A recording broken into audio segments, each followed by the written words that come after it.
Estimados estudiantes de segundo medio, bienvenidos nuevamente a las clases de lengua y literatura. Hoy vamos a dar inicio a la unidad 2 que lleva por título Ciudadanía y Trabajo. Por esta razón, hoy trabajaremos con el OA número 10 que dice analizar los textos de los medios de comunicación. ¿Recuerdan cuáles son los textos de los medios de comunicación, cierto?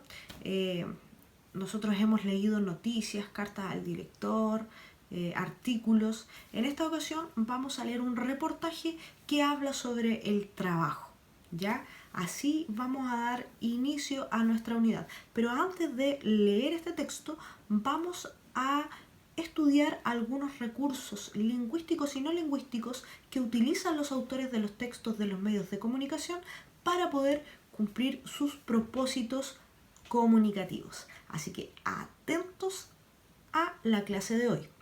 Con energía, con todo el power y con mucha responsabilidad, vamos a desarrollar las actividades que están preparadas para hoy. Atención. Ok, reportaje, un texto de los medios de comunicación. De acuerdo con algunos estudiosos, el reportaje es el género más versátil del periodismo. ¿Por qué?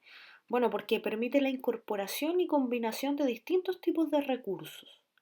Eh, por ejemplo, se utilizan recursos lingüísticos y no lingüísticos, los cuales también están presentes en otro tipo de textos como los publicitarios y propagandísticos. Los recursos lingüísticos corresponden a una serie de estrategias que se implementan al momento de usar la lengua para interactuar con otros, ya sea de forma oral o de forma escrita. Aquí observaremos 4 recursos lingüísticos: las expresiones coloquiales, la adjetivación, la enumeración y las palabras o expresiones en otras lenguas. Ustedes podrán aquí conocer el significado, a qué hace referencia cada uno de estos recursos y un ejemplo que va a estar presente en el texto que vamos a leer. Vamos por el primero, expresiones coloquiales. Si bien el reportaje se caracteriza por utilizar un registro formal, es posible incorporar algunas expresiones coloquiales para hacer el texto más próximo a los lectores, es decir, una forma más popular de expresar algo. Por ejemplo, son las 5 de la tarde y el sol pega fuerte sobre los campos de El Monte. Aquí la expresión el sol pega fuerte es coloquial, es decir, es una manera informal de hacer referencia al calor que que produce el sol. Siguiente.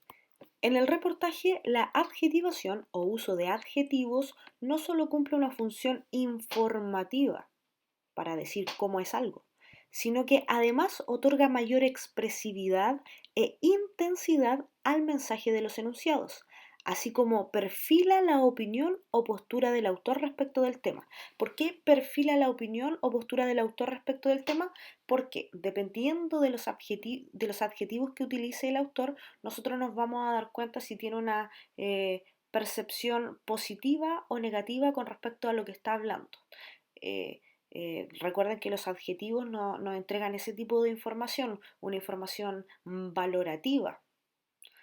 Por ejemplo, nació como un incipiente movimiento que tenía la intención de poner en contacto a pequeños productores orgánicos con voluntarios ansiosos por vivir una experiencia agroecológica. Número 3. La enumeración, recurso que consiste en reunir un conjunto de elementos afines en un mismo enunciado. Cumple en este fragmento un propósito descriptivo. Además, permite hacer énfasis en el tipo de trabajo realizado por los woofers. Veamos el ejemplo. Desde cosechar frutas y verduras, arrancar malezas o alimentar gallinas, hasta levantar muros de piedra y construir casas de barro. Las labores de un woofer. Bien, en el ejemplo vemos que esta enumeración contiene elementos afines porque son acciones realizadas por los woofers y además permite enfatizar ese tipo de acción. ¿Por qué? Porque parte de trabajos, acciones sencillas hasta algunas más complejas. Y el último recurso dice así: muchas veces se incorporan palabras o expresiones en otras lenguas porque no existe un término equivalente en la lengua nativa. En otras ocasiones se utiliza para reforzar ciertas ideas o por la valoración social que poseen ciertos idiomas como el inglés. El ejemplo es el siguiente. Están a la orden del día y varían según las necesidades del anfitrión o host que lo recibe. Ok, en relación a este recurso lingüístico debemos recordar que hay dos razones por las cuales se utilizan expresiones en otras lenguas. Una de ellas es porque no existe un equivalente en la lengua nativa y la segunda es porque hay ciertos idiomas que tienen una valoración social, una connotación social mayor. En el caso del ejemplo, podemos darnos cuenta de que es la segunda opción, porque ahí está el concepto en la lengua nativa, anfitrión. Bien, y los recursos no lingüísticos se relacionan con la utilización de códigos distintos a la lengua, como el sonoro, corporal o visual. ¿Qué pasa? Es muy importante realizar una lectura atenta de estos elementos, es decir, de los recursos de orden sonoro, corporal o visual, y ponerlos en relación con el texto principal, con las palabras que aparecen, por ejemplo, en este reportaje. ¿Por qué? Porque la presencia de estos recursos no lingüísticos no se utilizan simplemente de modo accesorio, es decir, no es simplemente para ocupar un espacio, sino que aportan a la comprensión global del mensaje que se transmite en este texto periodístico. Muy bien, en la siguiente imagen tenemos algunos recursos no lingüísticos, específicamente de orden gráfico, que son bien comunes y que se encuentran sobre todo en los textos de carácter informativo, es decir, en el reportaje que vamos a leer van a estar presentes. Ya, veamos. Primero, imágenes. Se trata de fotografías o dibujos que complementan lo que se comunica en el contenido del texto central. Generalmente van con un pie que las contextualiza y las pone en relación con lo dicho en el contenido. Ok, ¿qué es lo que hacen estas fotografías o dibujos? Complementan lo que se comunica en el texto. Complementan. Siguiente, cápsulas o recuadros de información. Son recuadros que se emplean para destacar alguna información puntual que el emisor considera importante. También pueden resumir o agregar información accesoria al texto principal. Ahí ustedes ven un ejemplo de periódico y ahí está la cápsula o recuadros de información. ¿Para qué se usan entonces? Para destacar alguna información o para resumir o agregar información accesoria. Tercero, gráficos. Son recursos que ordenan datos numéricos sobre un tema específico para que el lector los pueda comparar e interpretar con mayor facilidad. ¿Qué es lo que hacen los gráficos? Ordenan los datos.